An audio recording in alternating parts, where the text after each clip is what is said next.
Hello,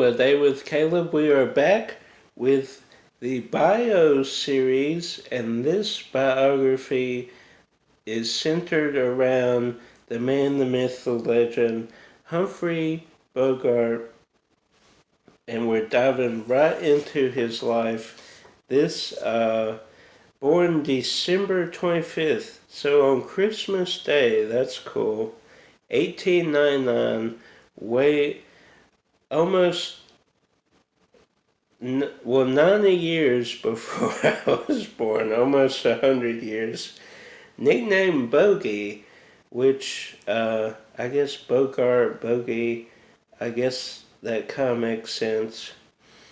An actor whose films made him a cultural American icon. In 1999, AFI, which, if you're not familiar, is American Film Institute. They would do these lists like top 100 greatest films, top 100 actors. He was selected as the greatest male star in American cinema, which I could see. And Humphrey Bogart began his film career with 1930. Now, 31, I remember Dracula. So 1930, Up the River, which was a minor role. And for the next decade or so, he had supporting roles, regularly playing gangster type roles. In 36, The Petrified Forest. In 37, Dead End, which I have not seen, but I might need to check out. His breakthrough from supporting role to main role began in 1941 with High Sierra, which is a good film, and catapulted his career with the 1941 film noir classic, The Maltese Falcon. And most people, when they think of Bogart, think of this movie or Casablanca, which we will get to.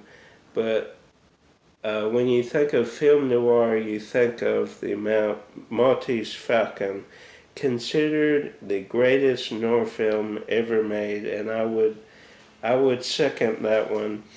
Then we just talked about 1942, Casablanca, considered one of the greatest films of all time, and probably along with Maltese Falcon, Casablanca is what people think of when they think of Humphrey Bogart. Got the hat, got the trench coat. They think of, here's looking at you, kid. The quotable lines in Casablanca are endless.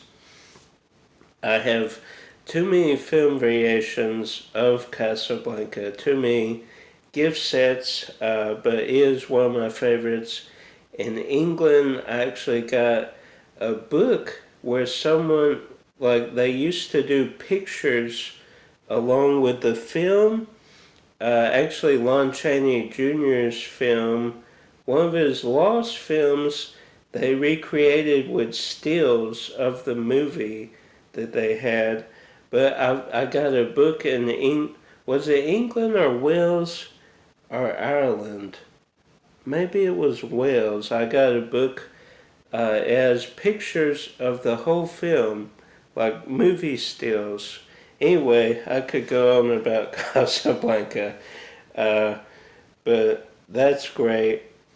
Then 44, at the age of 44, Humphrey Bogart, and then the 19-year-old Lauren Bacall fell in love on the set of To Have or Have Not, and I've seen these photos. She does not look 19. I mean, it's hard to decipher age sometimes, especially in this age where people indulge in certain things that will rapidly age you. But she does not look 19. And that is quite an age gap. That's people, that may be kind of a tricky thing. People think of like when people are dating the age gap.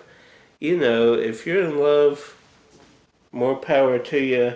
But he was still married at the time, which, that's pretty bad.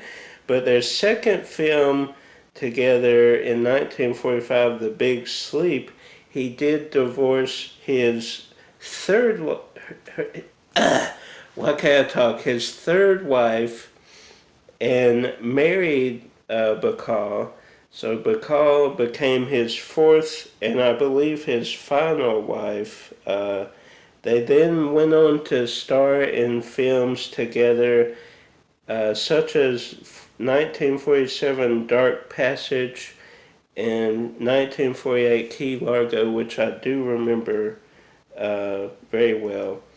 His performance in 1948, The Treasure of Sierra Madre, and in 1950, In a Lonely Place, considered two of his greatest performances.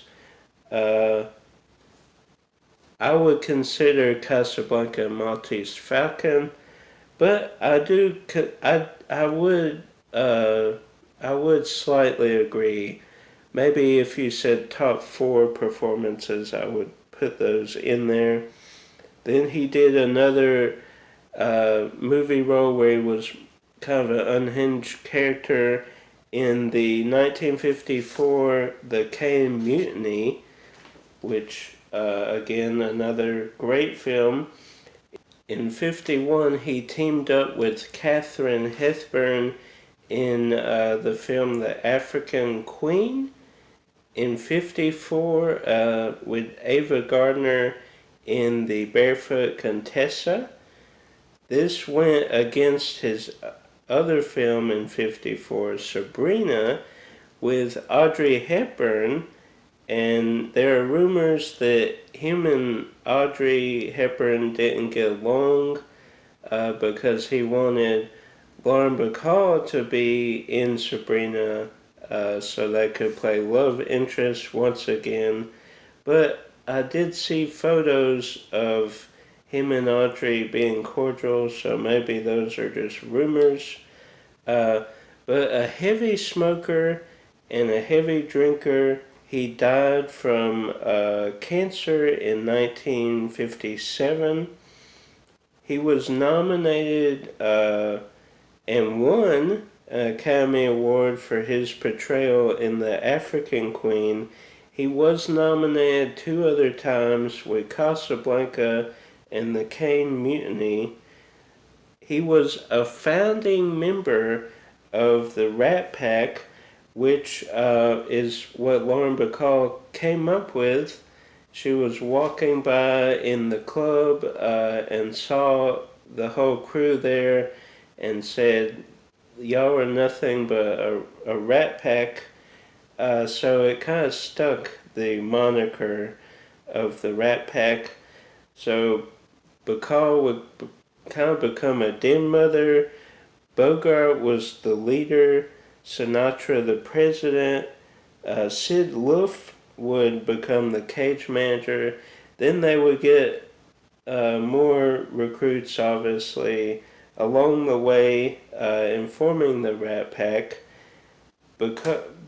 Bogart acted in over 80 films, which I have a movie collection box set, which I got McKay's, I think last year or 2 years ago. So 80 films. He did radio performances from 1939 to 52. He was on Broadway from 1920 to 1935. He did short films from 28 to 30. He did feature films, of course, 1930 to 1956. He did unaccredited film appearances, or some would consider cameos, from 44 to 54. Those included Two Guys from Milwaukee, Always Together, The Love Lottery, and Thank Your Lucky Stars. So that was the life and career of one Humphrey Bogart, an interesting career, maybe cut short due to some of the vices that he had, but some iconic performances with Casablanca, Maltese Falcon. One of my favorite parts on the Great Movie Ride was seeing the end scene with the plane and Bogart, quotable lines at the end of Casablanca. That was one of my favorite parts of the ride in Hollywood Studios. Not there anymore, but Bogart's legacy will live on. Like, subscribe, share with the movie lover. Until next time, guys, keep sharing and liking these videos. A lot of work goes into them, but very fun to do, very fun to research my favorite actors, actresses, directors. Stay tuned for more. Until next time, go back, watch some Bogart films, and keep collecting.